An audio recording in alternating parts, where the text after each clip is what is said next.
Good afternoon everyone and welcome to this month's webinar here at Business Training Made Simple. My name's Sarah, I'm part of the team here, and sitting next to me today I have David Taylor, who will be speaking about creating a social media culture within your organisation. It's our 10th webinar today, so that's quite exciting, isn't it? Very exciting, yes. It's nice and sunny as well. It is, it's great. So before we start, can we just have a big hello from everyone out there, please, just so we can see that you can all hear us. Okay, great, nice to have you with us. David, Ellie, Mike, Chris, Cara, many more coming in. Thanks for tuning in, good to have you all on board. Okay, so just a few things before we get started. Please do post any questions you have for David throughout the webinar and he will answer them at the end. And remember, we have our exclusive discount code at the end for all our webinar attendees for our upcoming social media courses. Okay, so for those of you who don't know David Taylor, there's a little bit about him. He's a trained specialist here at Business Training Made Simple, runs courses in Facebook and social media strategy.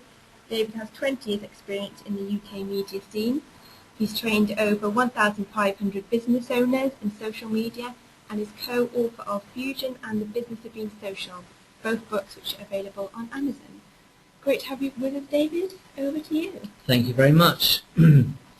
So, today's subject, we're going to be talking about social media culture. I think it's a little bit overlooked, certainly in the organisations that I deal with. Most of them just really want to do social media and have it as a tick box. Yes, we've got Facebook. Yes, we've got Twitter. Job done. So it's not really about that at all. It's about actually going far deeper. And in actual fact, I'd almost describe what I do, although Sarah gave me a nice introduction, I would almost describe what I do as being management consultancy now, because it's more about change management within organisations. And so what we're going to be covering today is a range of different things. We're going to be looking at what makes a social business, creating the right culture within an organisation in which social media can actually flourish, empowering different departments to work together, learning to listen on social, and using your workforce to supply a steady stream of content, and finally making sure that you have an overarching strategy for social media. So I'm just going to kick off now.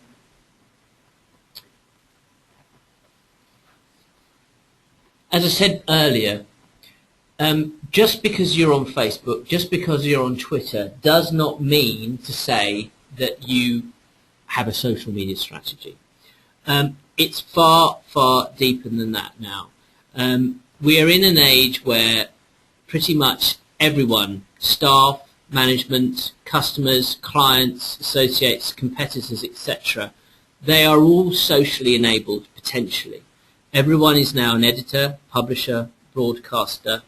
And what happens on social impacts on many, many different areas of business. So for many businesses, it's quite a difficult step to go through to actually become a social business. There needs to be quite a lot of internal dialogue, change management, strategic direction, etc. And in fact, often I will be asked to talk to some companies about helping them with their social media, and I'll sit down with them and talk about what they're doing and what their aspirations are and what their objectives are, etc. And it quite often becomes clear that they aren't ready to become social businesses yet. It's a different sort of business. I suppose to put that into context, I mean, I used to be a press officer and a press for organisations. And very often the press officer was the gatekeeper to what went on internally to the external world. And very often, you know, we were effective gatekeepers and we could actually prevent lots of stuff going through. But now you've got a much more open society. And just today I was on BBC talking about the fact that a customer, sponsored a tweet so they could actually have a go at British Airways. And that's quite a symbolic shift in the balance of power. So customers now have the ability to harm a brand, talk about a brand, etc. So to just setting up accounts and thinking, great, that's it, that's really not going to be the way forward. And in fact, there are quite a lot of obstacles to social media culture, and this secrecy is one of them. Now, I can completely understand why that is. We've got a heritage stretching back to Victorian times of how businesses are run and organisations are run, etc. You have the management, and the management want to retain control over what's happening.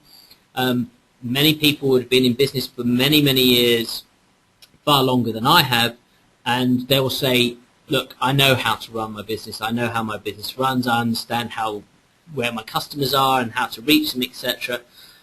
But I think really the rules have changed in recent times, certainly with social media and certainly with this new form of empowered customer, and in fact a new form of empowered member of staff, really, as well.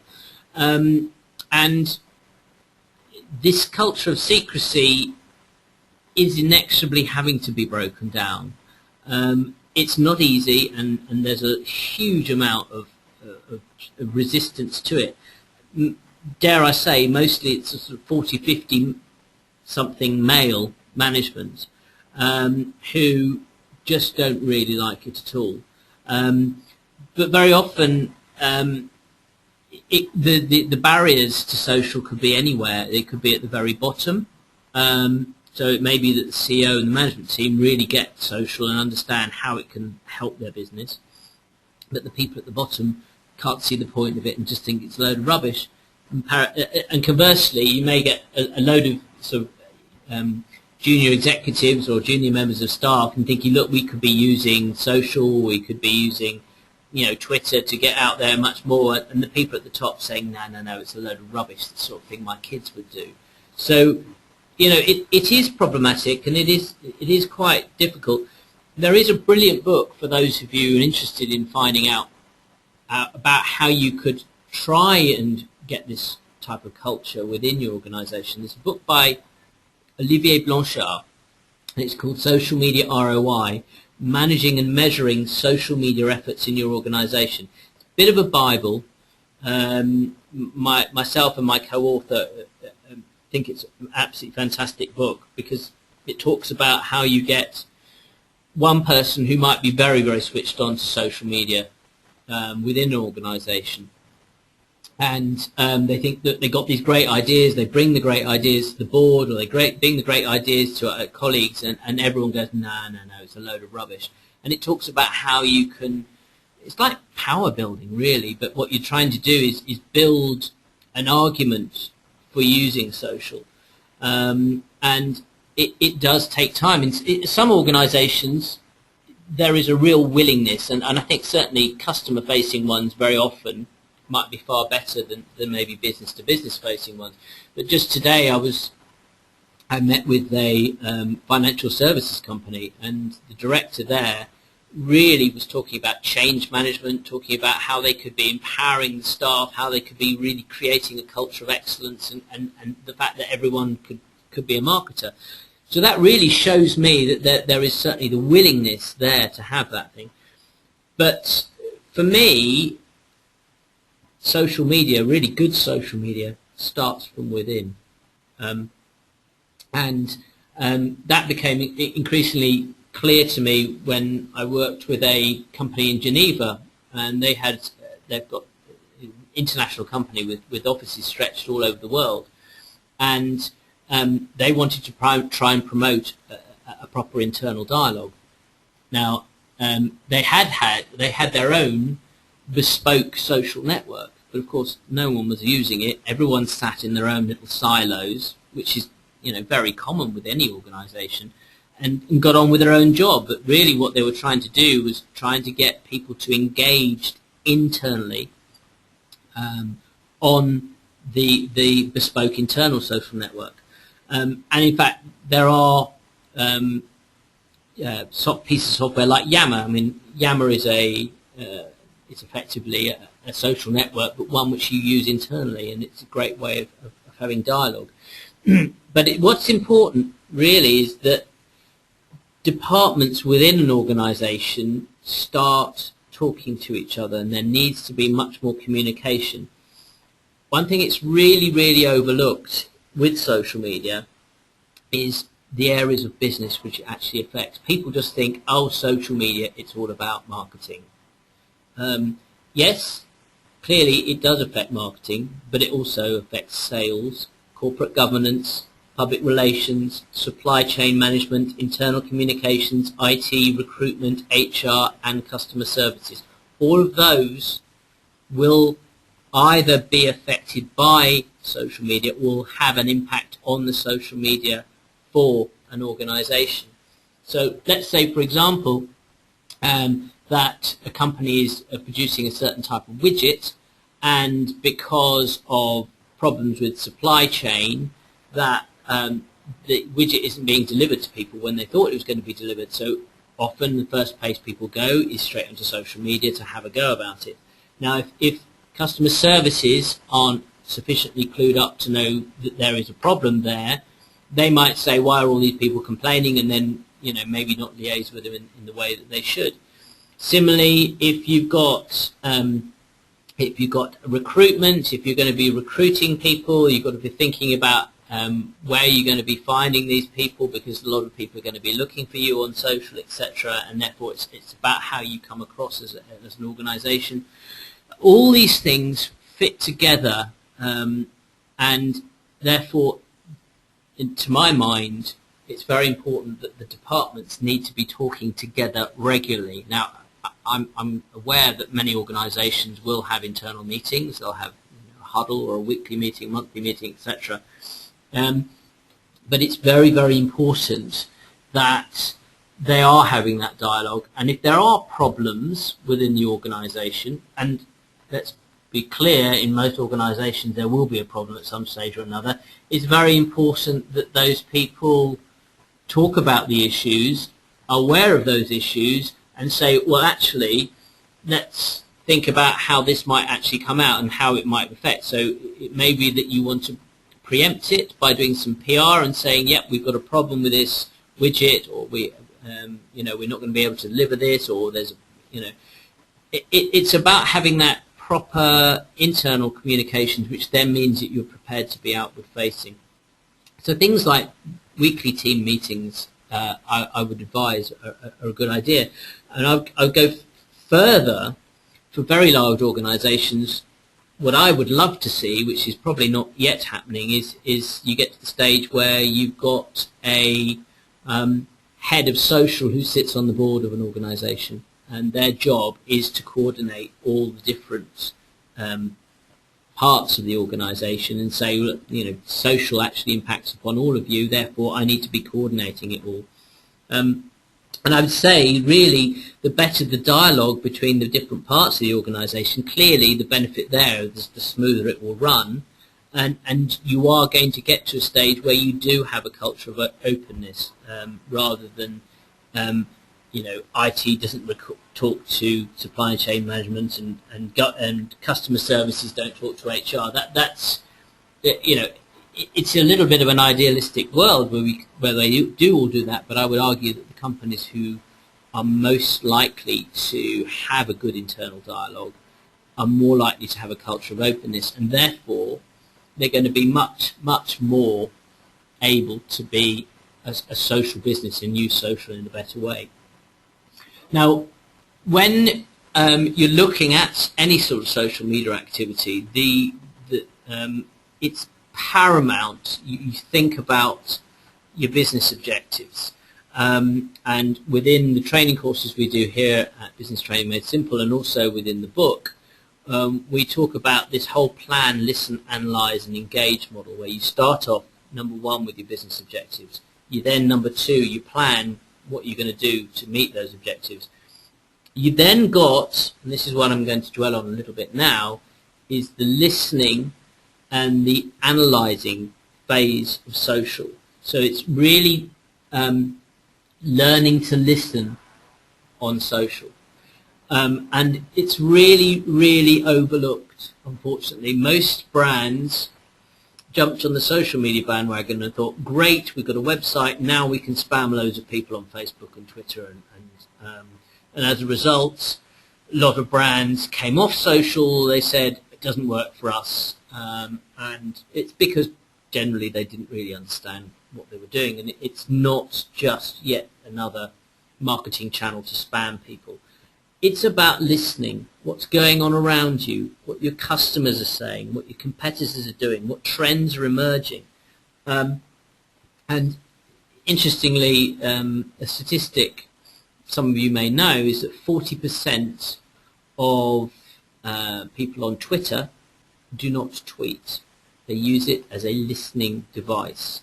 And in fact, very often when I'm doing training courses or working with companies, I will be training people who aren't marketing people at all. I'm talking to them about networking, business development, and how they could be using social channels to listen to what's going on. And therefore, again, I would argue that, like, a person who is deemed to be social is someone who likes seeing people, makes an effort, will talk, but will also listen. And rather than being someone who wants to walk into a room and yell at people and talk at them, it's more about listening in to what's going on. And now it is very, very easy to listen to what's going on. You've got free tools like social media dashboards and alerts like www.socialmention.com. But of course there is much more sophisticated monitoring.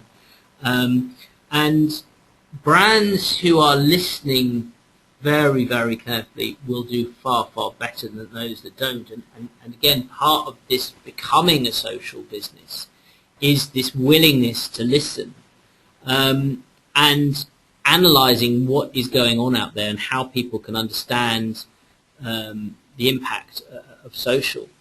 There are real tangible results, better market intelligence, customer feedback, competitor analysis, brand awareness. All of those will come as a direct result of learning to listen on social. And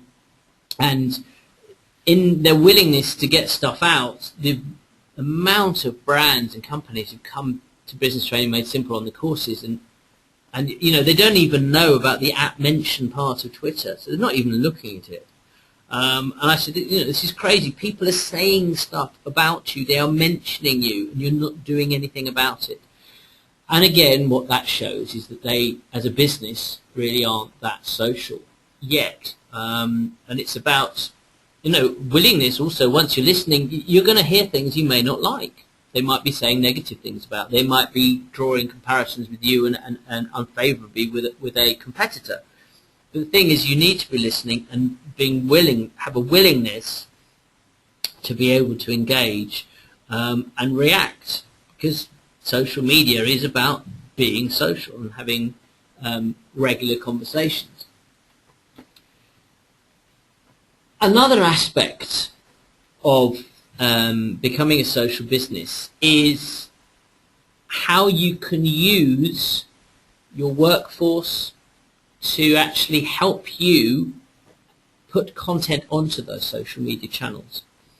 One of the biggest problems I hear constantly is you'll get someone coming on a course and say, yeah, but I've got to do the blog, and I've got to do the Facebook page, I've got to do Twitter, and I've got to do it in my spare time, and no one's giving me any information. Clearly, in that way, it's going to be very, very difficult to make sure that you're filling all your channels. And let's be clear, social media channels are incredibly hungry animals. They need to be constantly fed, otherwise they really do not work properly. So if you're going to have a blog, you've got to keep blogging. If you want to have a video channel, you've got to be coming up with videos. If you're going to be tweeting, you need to keep tweeting all the time. You can't just say, oh, we did it for a couple of weeks and we run out of steam. And the other aspect of content is clearly that content you do come up with has got to be good. Think of yourself as an editor. You're the editor of, an online magazine, or you're the editor of a TV channel if you're using YouTube. Your job as an editor is to make sure that the programs or the news feeds that you compile with content, they've got to be top dog, and people need to be wanting to read them and engage with them. But let's be clear, editors of national newspapers and magazines aren't actually the people who make the magazines or newspapers. That goes to other people. So editors will have sub-editors who lay out the copy, news editors to gather in the stories, while the reporters will write the stories. So the analogy I would say here is that really what you need to think about is you may well have someone whose job is to, in inverted commas, community manage your social media sites, which is great. And they will obviously be able to come up with some content themselves. They'll be able to obviously engage with people and comment and respond and analysing, etc. But it's thinking about how you can get other people motivated to supply that person with the content. So in effect, what you're asking people to do is act like reporters. They can, say for example, you have a company with a workforce of 50 people, 60 people. Each of those 50 or 60 people, they could supply information which could be used on a blog or a video channel, or you could tweet about. It may be that on the way in on the train they saw an interesting article and they can just email it to the community manager. Or they've got a fantastic idea for a video, a short video perhaps. And really the more clued up, the more proactive your employees and the staff are, then the better your social media is going to be. But rather than just saying, oh, by the way, we've got Facebook and Twitter, and now we want you all to supply us with stories, people aren't really going to understand that. They're not going to get that. What they need to do is that they need to understand why that is, what benefit it will be to them. In a sense, you are making sure that you do have this correct culture. Now, it may well be that you've got to think about incentivizing employees. It may well be that you could have, blog of the month, or idea for social media for the month, which will get, you can get with a bottle of champagne, and it's helping those people. For me, it's really important to bear in mind that we are in an age where every single member of staff is a potential ambassador for your brand, and in fact a marketer for the company. And the more empowered they are, and the more they can understand the benefits of helping in the marketing, the more likely they are to help you and engage. And so the ideal is that if you did have 50 or 60 employees, if they were all supplying story ideas, then the person who's acting as the community manager or the de facto editor, they're going to have a huge amount of stuff to be able to use. So the blog will be very interesting. They'll maybe have some videos. They'll be able to tweet stuff. And therefore, it's showing that, that company is being social rather than just saying, oh, look, we've just got a Facebook page. And very often, as you say, an organization may be setting up a LinkedIn company profile or a Twitter account for all the right reasons. They might have all the objectives, and someone at the top is very much saying, look, we've got to do this. We can see all the benefits. But if you don't have everyone on side, and if you don't have people helping out to come up with the content, then realistically it's going to fail. And ultimately it's because there wasn't the right social media culture within that organization. So I've talked about some different elements.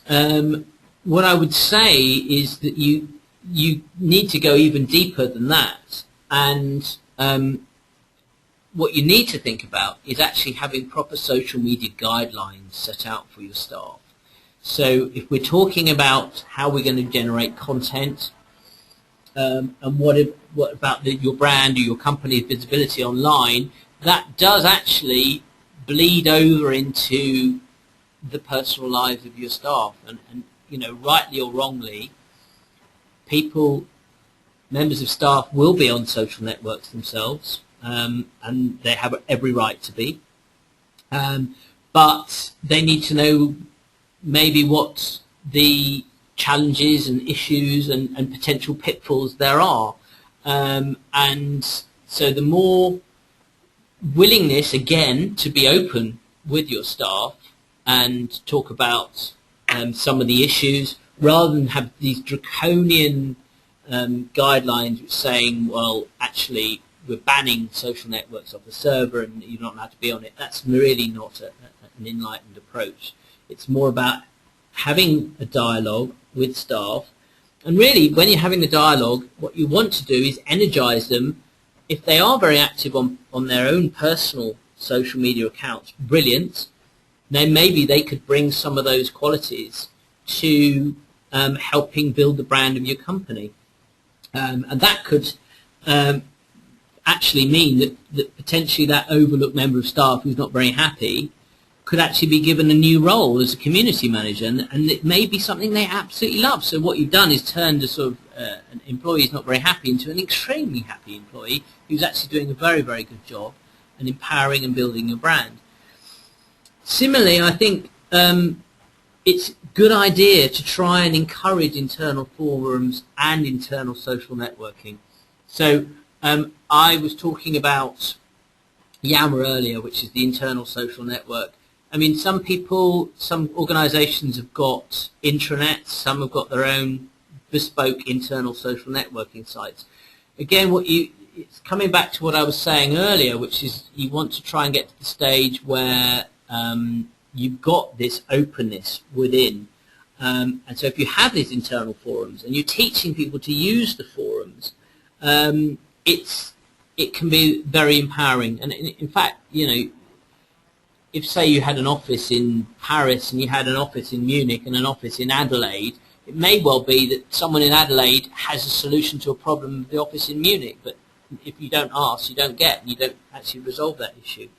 And so it encourages this sort of dialogue, which social media is all about. It's about having consistent, current conversations, engaging conversations with people. And so if you are having these engaging conversations internally, then it's not going to be a huge step forward to have them externally. Sometimes, and I'm not sure what positions, I'd be very interested to see what sort of positions you have within organisations. I'm sure some of you might be business owners, some of you might be marketing directors or else. And it's probably a good idea to take a look at your organisation and actually think, well, are we very social? You know, it could be that you're customer facing, but actually you don't really care about your customers. No one talks internally. Everyone seems to be a little bit disgruntled. No one's sure of the way ahead for the company. And if that's the case, if you then decide to go on social, which is almost like putting a magnifying glass onto your organisation, it might not be a good idea. And it may well be that you need to do a certain amount of work to encourage a culture of openness before you decide to really get involved with the social networks.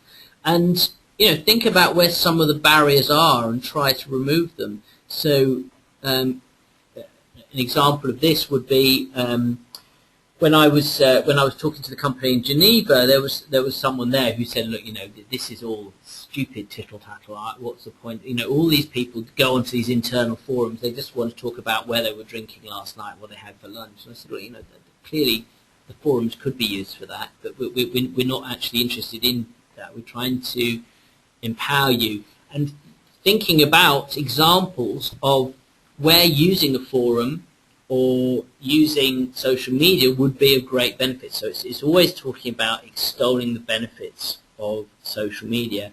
And, you know, when you do get the 40 and 50-somethings, middle management and upper management who say, oh, it's a load of rubbish, my kids are on Facebook, and you know, it's just moronic. It's actually thinking about positive ways in which it could benefit your company. So it goes back to this plan, listen, analyse, engage, and your business objectives. If you know what your business objectives were, So if you say, right, we want to have increased brand awareness, then clearly by having multiple sites online is going to be a way to manifest it. If you wanted to do social media lead generation, then you could use Google Analytics from your website and say, well, look, we've had an increase in traffic to the website, so clearly there has been some lead generation going on as a result of social media. You can then give that to the person who is the barrier and say, look, it is working, and really try and work on them. As I said, I think to get a really good idea and picture about that, the book by Olivier Blanchard is a very, very good idea. So it's like all these things. If you decide to go like a bull in the china shop and say, look, this is how it's going to be done from now on, this is the new world, you're always going to get stubborn resistance. And it's about evolution rather than revolution, dare I say it. So I think just to recap on some of the things is think about, look at your business. So you think, well, we understand that we really need to be using social media now. But look at your organization and find out whether you think your business is truly social. It may well be that you aren't anywhere near, you're not ready. Again, I've had some people coming on the training courses here and said, look, I think this is great stuff, but the guys who my management above me just think it's a load of rubbish. And you know that as soon as they go back to their office, they're going to be sidelined, they're going to have to do a load of other things, and then they won't be able to have enough time devoted to social, and then those middle managers will turn around and say, I told you it was rubbish, it doesn't work. I would talk about having a culture of openness. Try and get to a stage, and I do appreciate that it's easier said than done. Certainly that some organisations are horribly political and horribly siloed, but it is really important that where possible that you do try and encourage some form of culture of openness and get this dialogue going. Because as I said, social media is a magnifying glass on what's going on within your company. And the culture of openness isn't just members of staff talking to each other, but it's different departments talking to each other. And again, you get political organisations where sometimes departments are at war. Well, if the departments are at war, that's not going to really make for a very good basis for having a social media policy. Learn to listen. Again, really, really important. Social media is not about pushing stuff out. Clearly, yes, it's about posting and coming up with content and trying to engage people. But at the same time, you need to be listening, and that's a very, very important and very overlooked part of social. Try and empower your staff to be social media reporters, as I call them.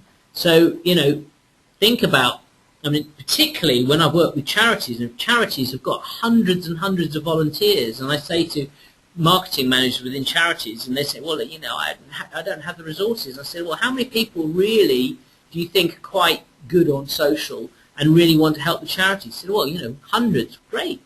You've got hundreds of people who can help provide you with the content then. And it's a very, very empowering way to be able to do your social.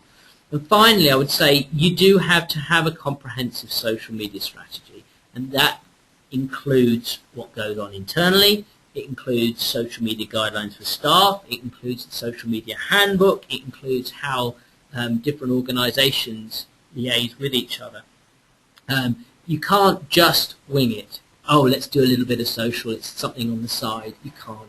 It's actually quite integral to how an organisation runs now. So that it's very, very important that you at least have some form of strategy going forward. And that strategy should really follow the business strategy. Where is this business going? What do we want to achieve? Where do we want to be in 5 years? How are we going to achieve those goals? And once you realise what those goals are, how are we going to achieve them, and what methods are we going to use? Are we going to use social? Are we going to use traditional? Are we going to use a mix? Are we going to try and involve our workforce? But ultimately, to make social really work, it's very, very important that you do try and make sure that your business is a social business. Great, thanks David, that was really interesting, and from looking at the feedback out there, very relevant to a lot of our viewers. So we've got a few questions coming in. I'll get started. What happens if the people at the top aren't interested? And that's from Mandy.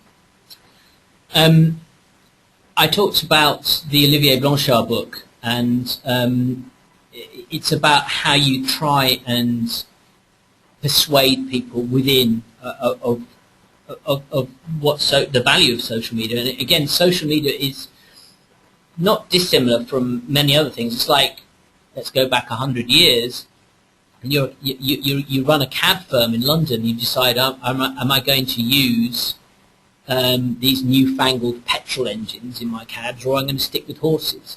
And some people say, oh, you don't want to go with the petrol engines, they'll blow up, and stick with what you know. The horses are great. But of course, if you stick with horses, you're going to be left behind. And I think the same is actually true of many businesses. Some organisations, if they are so utterly entrenched, then unfortunately they aren't going to be around for much longer.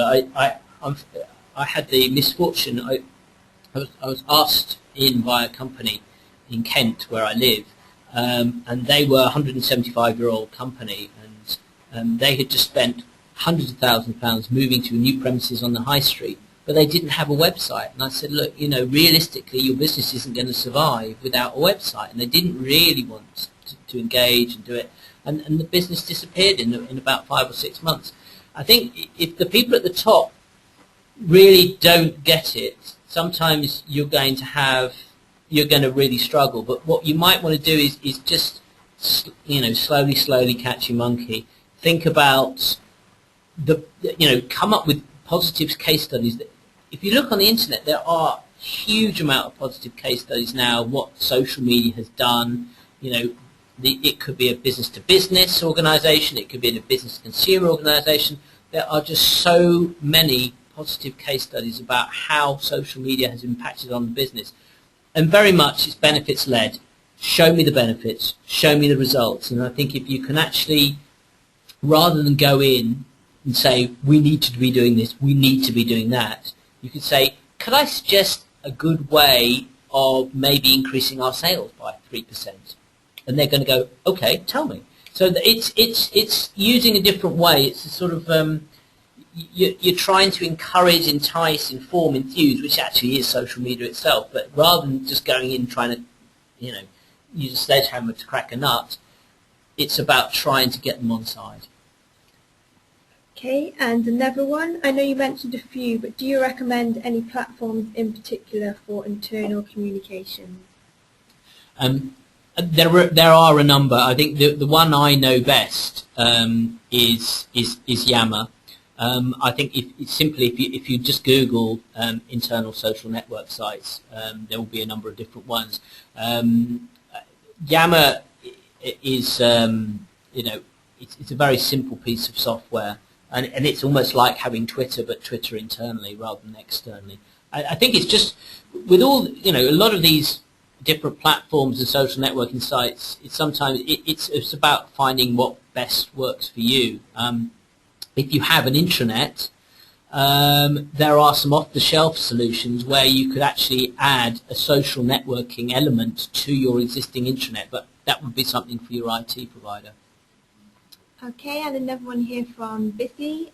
In relation to Twitter, how do you protect your customers from competitors as all is public? You don't want competitors knowing your customers as they may be your followers. That's his concern that he has with Twitter. I think it's an interesting and very good question, actually. Twitter is clearly in the public domain, and a lot of complaints which organisations have had is about this openness. People are. I know that many organisations are very worried about their employees being on LinkedIn. They said they're going to be poached, or if you're going to be talking about giving information away on Twitter or giving away on Facebook, then your competitors are going to get it. It's a valid point, and yes, there will be occasions when that may happen. I think, though, it's the advantages would far outweigh the disadvantages. If you decide, well, we're not going to do anything on Twitter, we're not going to be on LinkedIn, and we're just going to be very closed, then you would suffer as a result. I think it's about having the proper, meaningful dialogue. If you're giving your customers a good customer service, and you're having a good, meaningful dialogue with them, it's unlikely they're going to go elsewhere anyway. And if another company tried to come in and say, oh, I would actually argue it's going to put them off, that new company, because if you're having a proper dialogue, and it's about establishing trust and relations with your customers. Hope that answers your question, Bissy. Okay, I think we'll wrap it up now for today. As a thank you for all attending, here is our exclusive webinar offer for our upcoming courses. It's the social media introduction on the 17th of September, Twitter for Business on the 23rd, Facebook for Business on the 27th, and LinkedIn on the 8th of October. You just use the promotional code SOCIAL50 at the checkout and get £50 off on any of those courses. Or alternatively, you can ring us up and we can take payment over the phone. That would be easier. And remember, we'll be here again, same time, same place, next month with Michelle Carville, and that webinar will be on how to harness Twitter for your business, and it'll be all about hashtags, what they are, and how to use them. Thanks once again.